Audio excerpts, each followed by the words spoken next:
तो हम सबसे पहले 84 में पीवीसी की पाइपलाइन की, बैंकों से लोन लिया, पाइपलाइन से शुरुआत, पाइपलाइन बिछाई। बहुत बड़ी बात होती थी उस समय में, मतलब 100 किसान में एक आध किसान। ग्रेजुएशन के बाद में करीब 6-8 महीने यहाँ रहा तो देखा कि नहीं, अगर हम जॉब भी करते हैं, ऑलमोस्ट जो रिटर्न है वहाँ इतना इन्वेस्ट करने के बाद भी मतलब इसके कंपैरिजन में लगभग सेम है या कम है। जब 6 महीने बाद बंच निकलता है, अब उस फल को ये जैसे एक्सपोर्टर तक कैसे पहुंचाना, उसमें आपको वो 3 महीने बहुत ध्यान देना पड़ता है। कृषक जगत के माध्यम से हम इजराइल गए, वहां एक सबसे अच्छी चीज समझ में, ऑटोमेशन। ऑटोमेशन से यही बेनिफिट है, उस पौधे को जितनी आवश्यकता है खाने की, जितना आवश्यकता उसको पानी पीने की, वो ही लेगा। वो आप एक बार उसको सेट कर दिया, उतना ही लेगा। सरकारें भी काम कर रही है कि कम से कम यूज ऑफ फर्टिलाइजर ऑर्गेनिक पे जाए, जैविक पे जाए, लेकिन एक दिन में नहीं जाया जा सकता। इंटरनेट तो सारी जगह पहुंच ही गया है, मेरे हिसाब से तो कुछ फासला रहा नहीं है गांव और शहर में। यहाँ नेट है तो अब इसी को हेडक्वार्टर बना देंगे।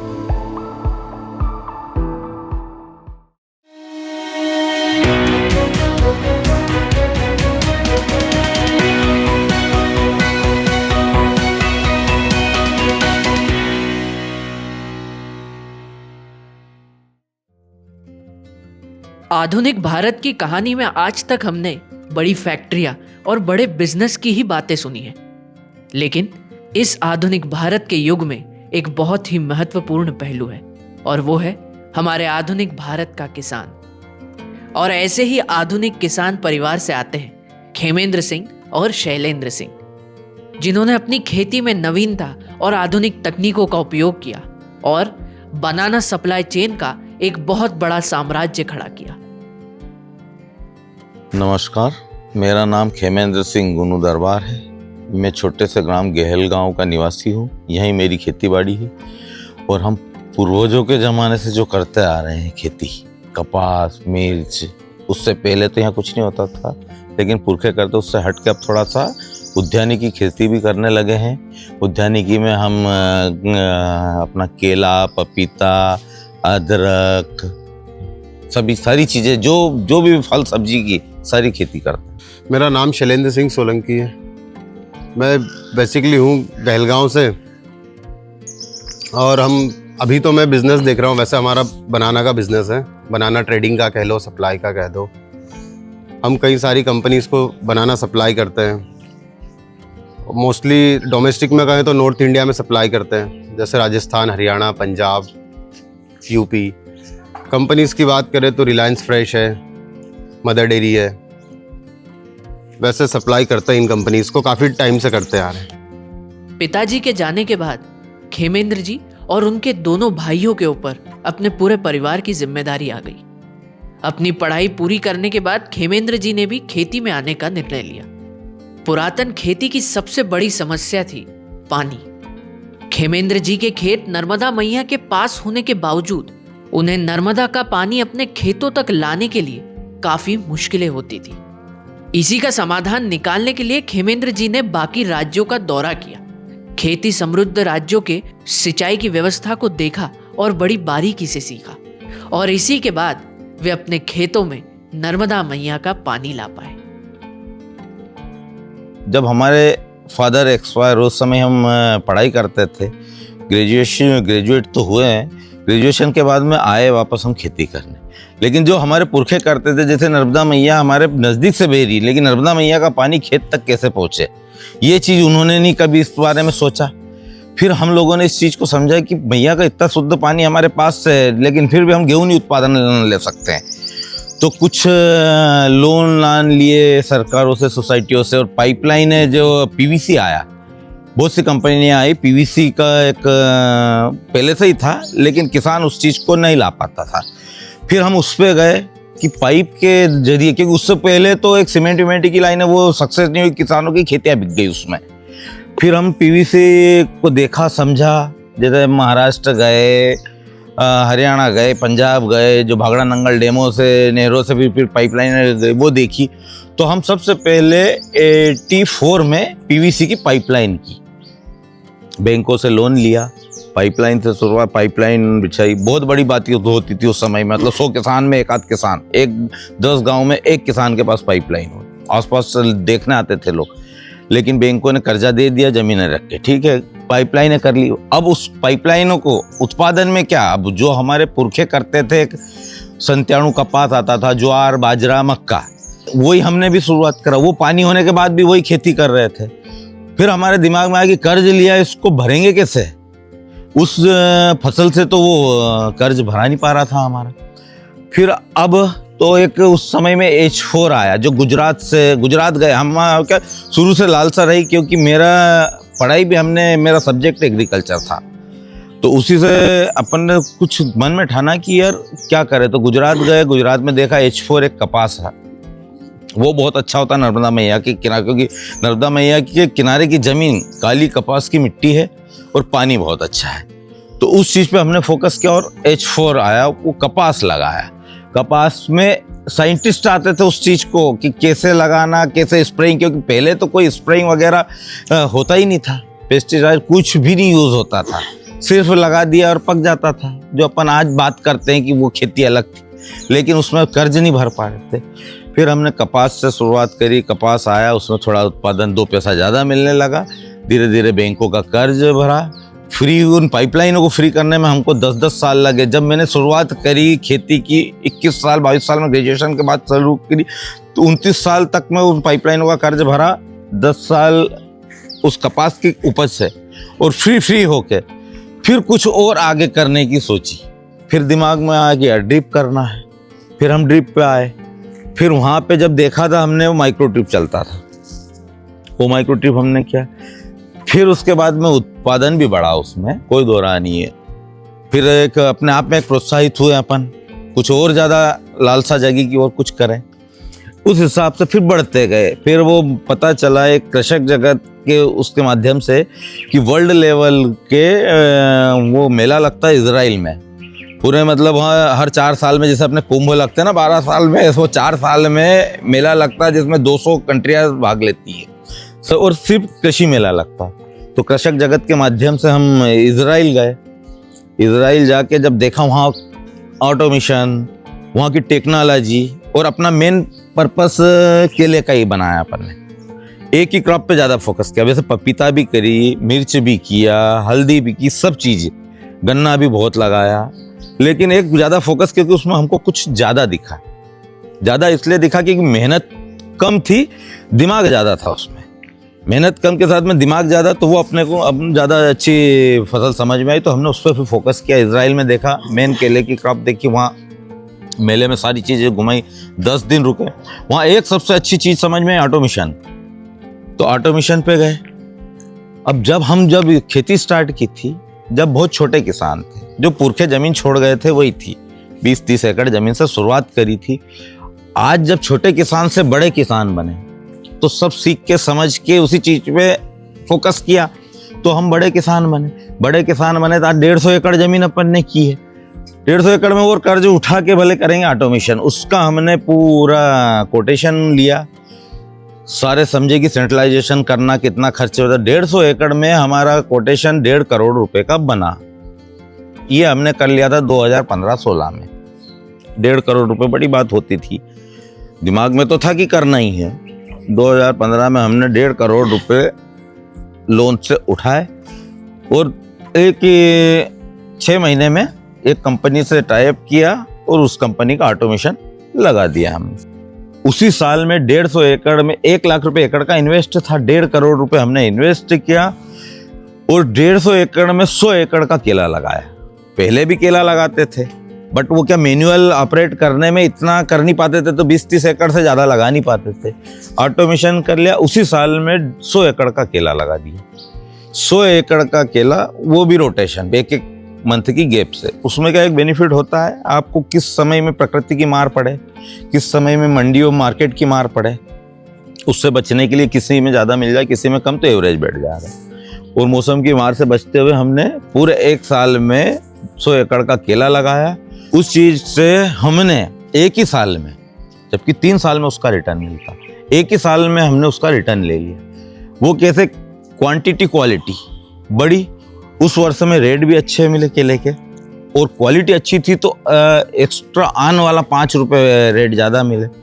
उत्पादन एकड़ का हमारा 100 कुंटल का बढ़ गया, 1 लाख रुपए एकड़ का हमें बेनिफिट उसी साल में हो गया।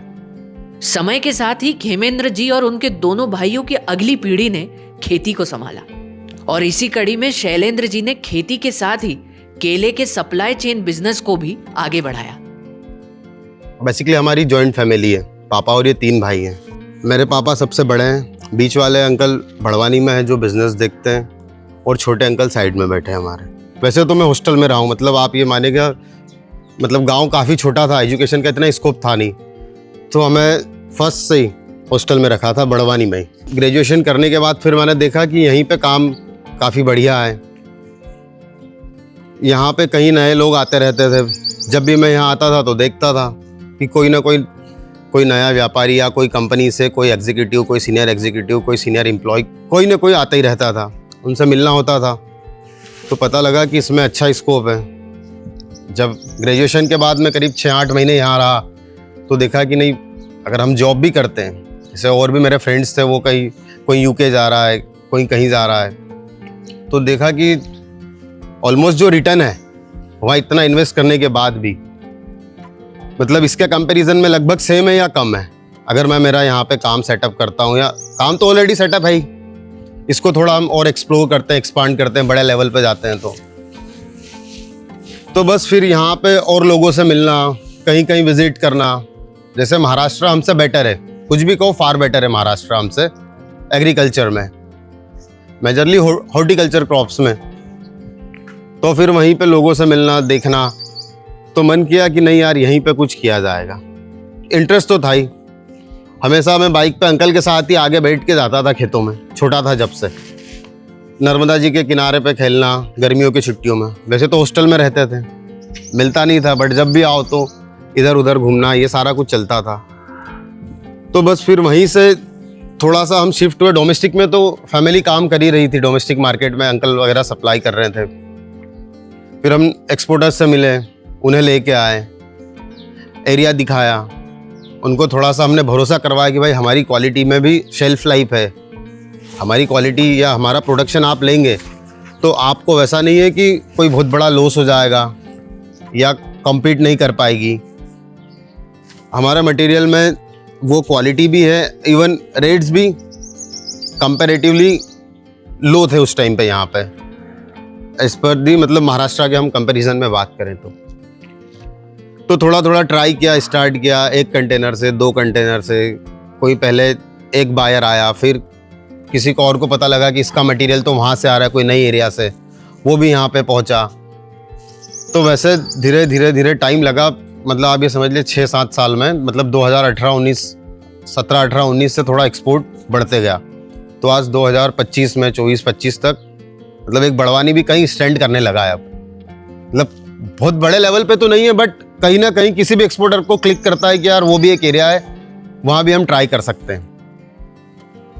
एक किसान केले की खेती से मुनाफा तभी ले सकता है जब वे उस खेती की एक एक बारीकी को सीखे, समझे और उसके बाद ही खेतों में उतरे। खेमेंद्र जी और उनके भतीजे शैलेंद्र जी ने टिश्यू पौधा लगाने से लेकर तो सप्लाई लाइन तक कैसे पहुंचाए, हर एक विषय को बड़ी बारीकी से सीखा। क्वालिटी के लिए फिर हमने उस पर टिश्यू कल्चर पे गए, अच्छी अच्छी कंपनियाँ, सारी कंपनी घूमे देखे, लेकिन अच्छा सा कंपनी का हेल्दी टिश्यू कल्चर पौधा पसंद करके उसका सिलेक्शन करना पड़ता, वैरायटी चूज़ करी, फिर ग्रेन 9 में वैरायटी पे गए, वो वैरायटी लगा, वहाँ से फिर वो पौधा केला ऐसी चीज़ है जैसे इसको पुरखे भी बताते हैं कि एक माँ बच्चे को प्रेगनेंसी से लेके डिलीवरी तक और डिलीवरी से लेके उसको स्कूल एडमिशन तक जो उसका समय रहता है, वैसा ही केला प्लांटेशन से लेके उसके बंच निकलने तक वही प्रोसेस रहती है। जैसे महिलाओं को समय पे टीका, ओवरडोज हो जाए तो बच्चा चुरमुर आ जाता है, अंदर खत्म हो, ऐसे ही इसमें भी ध्यान देना पड़ता है। किसान को पर डे इसकी मॉनिटरिंग करना जरूरी है आपको। ऐसा ही नहीं आपने ऑटोमेशन कर दिया, प्रॉपर पानी चल रहा है, आप अगर नहीं ध्यान दोगे तो उसको 6 महीने तक जो उसका शेड्यूल होता है फर्टिगेशन वगैरह का, इरिगेशन का, पानी का जो क्लाइमेट के हिसाब से, उसके हिसाब से आपको फोकस करना है, वो सेट करना है उस ऑटोमेशन में। वो आपको ध्यान देने वाली चीज़ है। जब 6 महीने बाद बंच निकलता है टिश्यू कल्चर का, उसके बाद में अपन ने इतनी मेहनत की, अब उस फल को ये जैसे एक्सपोर्टर तक कैसे पहुंचाना, उसमें आपको वो 3 महीने बहुत ध्यान देना पड़ता है, फ्रूट केयर करना पड़ेगी। फल तो निकल गया, जैसे बच्चे की केयर होती, बच्चे को टीके लगते हैं समय समय पे, वैसे उसको जैसे ही फल निकला है, बंच निकला है केले में से, वो हार्वेस्टिंग पे तो 3 महीने बाद जाएगा, 70 से 90 दिन में। उसमें जो उसके आपकी लेंथ के लिए, उसमें इंसेक्ट नहीं लगे, उसमें सारी चीज़ें, उसको प्रॉपर आपको ट्रीटमेंट करना है। उसमें बड इंजेक्शन होता है, उसमें बंच कवर्स होते हैं, स्प्रेइंग होते हैं 2, तो उस चीज़ के लिए आपको प्रॉपर ध्यान, टाइमिंग का ध्यान पड़ा है। आज बंच निकला है तो उसको 8 दिन बाद आपको ऊपर हुआ तो बड इंजेक्शन करना है, फिर जब नीचे झुका तो उसको फुल तोड़ना है, उसमें एक स्प्रे करके बंच कवर लगाना है। ये सारी चीज़ें किसान को उसमें 70 दिन बहुत ज़्यादा फोकस करना, तब जाके वो एक्सपोर्ट की क्वालिटी बनेगी, तब आपको और 4 पैसा ज़्यादा मिलेगा। बेसिकली क्या होता है, रेट्स जो भी रहे, तेजी रहे, मंदी रहे, कुछ भी रहे, क्वालिटी मैटर करता है। क्वालिटी रहेगा तो आपको कभी प्रॉब्लम नहीं आएगी। अगर आपके मटेरियल में क्वालिटी है, मतलब क्लीन मटेरियल है, लेंथ अच्छा है, तो आपको कभी कोई प्रॉब्लम नहीं आएगी। बट अब उसके बाद आता है पैकिंग। पैकिंग के लिए चाहिए हमें स्किल्ड लेबर, स्किल्ड लेबर चाहिए। स्किल्ड लेबर की हार्वेस्टिंग करके हमें फील्ड पे पैक करना होता है। अब बाहर की कंट्रीज में आप देखेंगे तो पैक हाउस है, मतलब उनका पैक हाउस में पैक होता है बनाना, बट हमारे यहाँ पे इतना इंफ्रास्ट्रक्चर उतना लेवल का है नहीं। अगर हम थोड़ा इंफ्रास्ट्रक्चर बढ़ाएंगे, उसके लिए हमें लगता है बेसिकली प्री कूलिंग मेजर सबसे पहले होता है। Pre cooling and cold storage.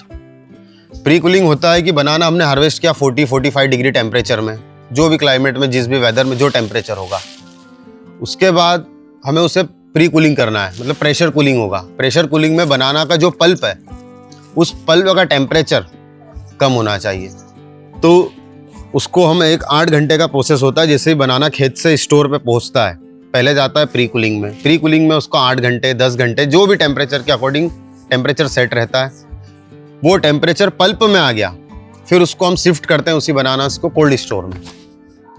Cold store में आप उसको 10 दिन रखो, 15 दिन रखो, 20 दिन रखो, मतलब हम उसे कैसा प्लान करेंगे, आपका वेसल कब है, आपका दुबई का वेसल कब है, ईरान का वेसल कब है, ओमान का वेसल कब है, जिस भी कंट्रीज के मतलब वीकली वेसल रहते हैं, वीक में 2 भी रहता है, 4 भी रहता है, उस हिसाब से हमें उसे स्टोर में शिफ्ट करना होता है।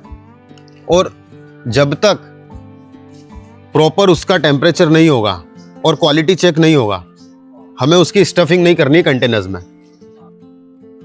ये जो मध्य प्रदेश का निमाड़ वाला जो क्षेत्र है, इसमें हमने 2002-03 में बड़ी बड़ी कंपनियों से जुड़े। जैसे डोमेस्टिक मार्केट पहले स्टार्ट किया तो मदर डेयरी, पहले तो व्यापारियों को जैसे देते थे गोडाउन वालों को माल, पैसा रुकना, वो पकेगा जब देंगे, माल खराब हुआ, उसमें बहुत रहती, कोई सरकार का मापदंड नहीं कि वसूली असली की आपकी रिकवरी हो। हम जुड़े मदर डेयरी से, रिलायंस से, महिंद्रा कंपनी से, वॉलमार्ट से, और बस वहाँ से जो चालू किया, तो जो अपनी उपज, अपना व्यापार, अपना माल बेचना, और उससे फिर एक ग्रुप बनाए, 100 किसान जुड़े।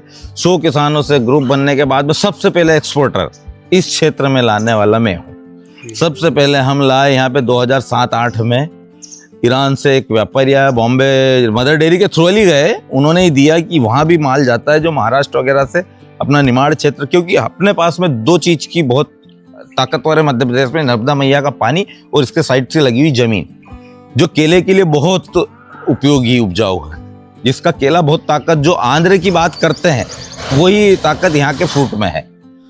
वहाँ तक माल जा सकता है, इतनी इसमें मजबूती है माल में। ये सारी चीज़ें देखिए, एक्सपोर्टर आए, एक कंटेनर लोड किया, माल गया, वहाँ से जो चालू हुआ। तो इस क्षेत्र के किसानों को पहले तो दिल्ली का ही मार्केट नहीं पता था, यहाँ इंदौर उज्जैन लोकल मंडियों में बेच के आ जाते थे, रेट की मार पड़ती थी। जो माल यहाँ 2 रुपये बिक रहा, वहाँ 10 रुपये में हमने बेचा और किसान से 8 रुपये में खरीदा।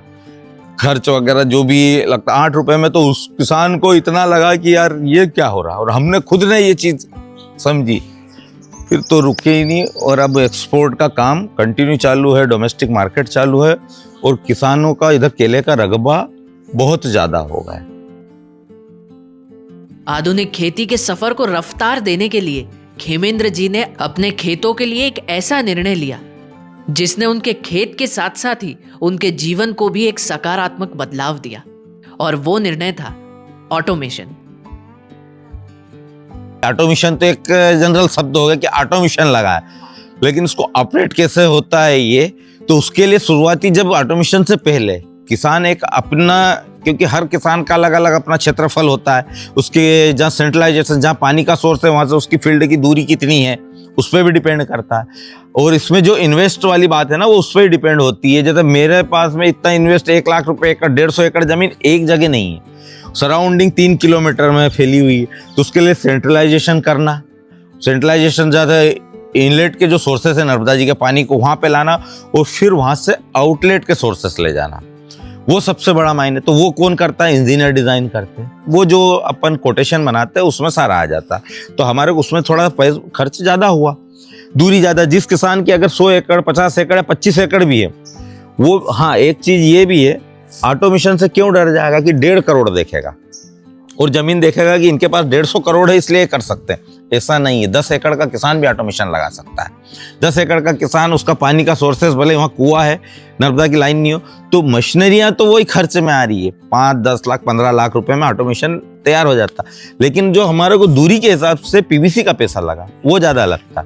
बाकी तो 10 एकड़ का भी वही ऑपरेट करेगा जो 25 एकड़ का किसान में भी वही मशीनें लगेगी, उसमें कोई ज़्यादा इशू नहीं आता, पैसे का खर्च नहीं बढ़ता, तो छोटा किसान भी कर सकता। अब उसको आगे कैसे फॉलोअप करना, तो उसकी डिज़ाइन जो स्टार्टिंग में तैयार करते कि मान लो आपके पास 25 एकड़ ज़मीन है, तो 25 एकड़ में आपको वाल कितने 2 आया 3 आएंगे, वो प्रेशर के ऊपर रहता है, वो सारी मशीनरी पंप के ऊपर रहता है, उसको आपको प्रॉपर करना है।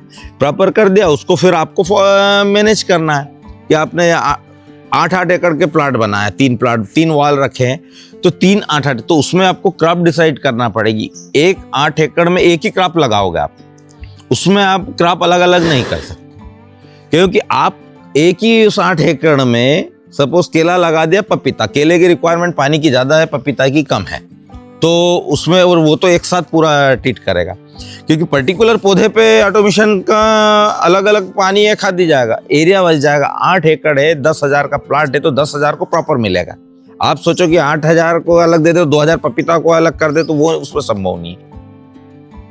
स्टार्टिंग में अपन अगर सोच लो कि पहले जैसे मोबाइल आए थे एंड्रॉइड, तो कैसे ऑपरेट होगा, अभी लेबर भी खेत में बैठे बैठे करती, तो उसमें कोई ज़्यादा टेक्निकल चीज़ नहीं। जैसे मोबाइल जैसा ऑपरेट होता है, उसमें एक आपका प्रोग्रामर आता है, कंट्रोलर आता है, और ऑटोमेटिक कंट्रोल होने वाले वाल्व्स लगते हैं।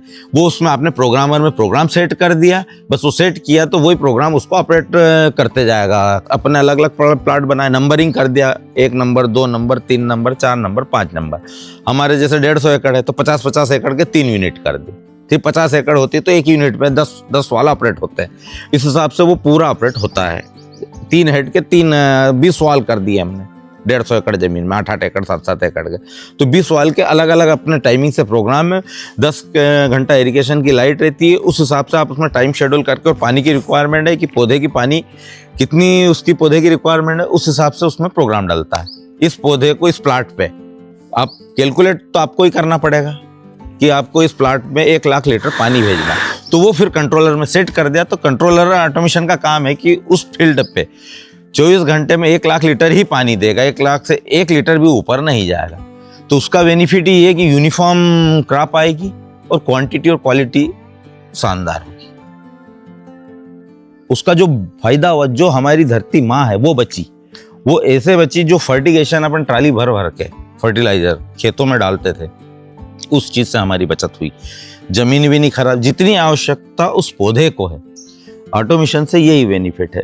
उस पौधे को जितनी आवश्यकता है खाने की, जितना आवश्यकता उसको पानी पीने की, वो ही लेगा। वो आप एक बार उसको सेट कर दिया, उतना ही लेगा। और सेट अगर आपने खाना आपकी थाली में ज़्यादा परोस दिया, उस पौधे को अपन ने खाना ज़्यादा सेट कर दिया, तो ऑटोमेशन में एक बेनिफिट है, ईसी और पीएच कंट्रोल है।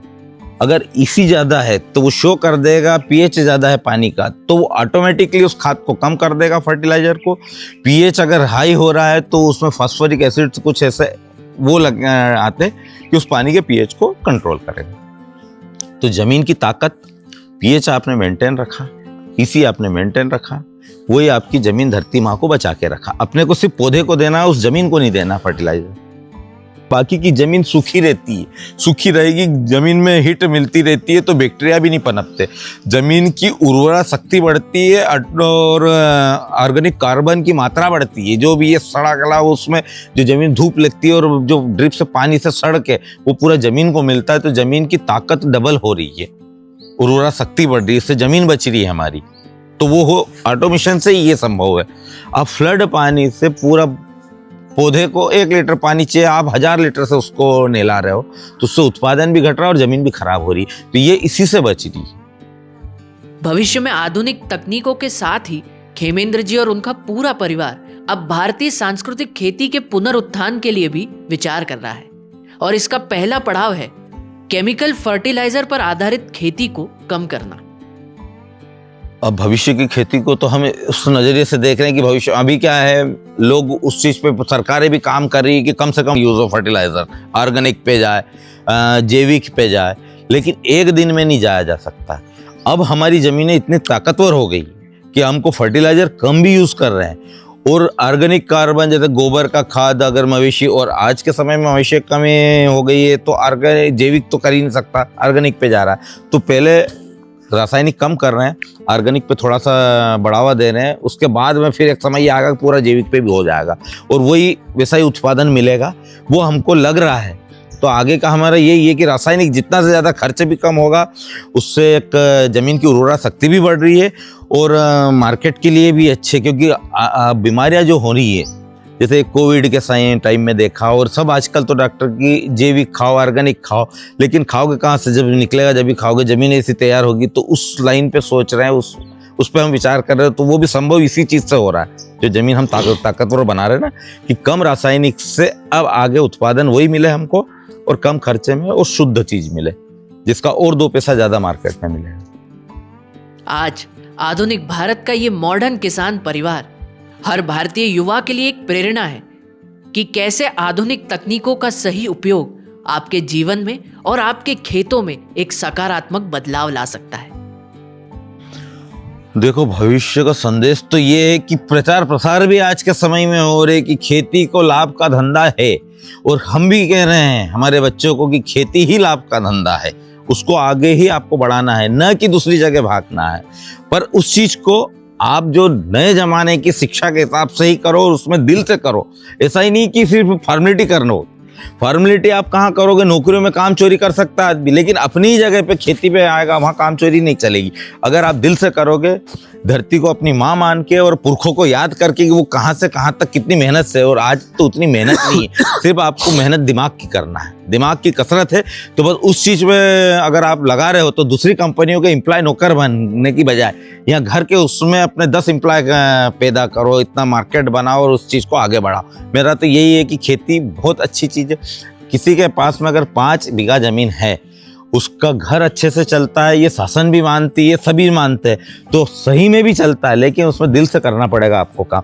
और वैसी मेहनत तो है नहीं आज, जो सोच जैसे शहरों में सोच होगी, जो पैतृक किसान नहीं है, उन परिवार की सोच है कि किसान तो वैसे ही रहता है।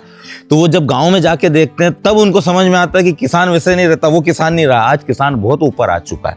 पर उस चीज़ को समझने का प्रयास करो, उसको अंदर दिल में बिठाओ, और अगर पुरखों की ज़मीनें गांव में है तो जाके उसको ही संभालो।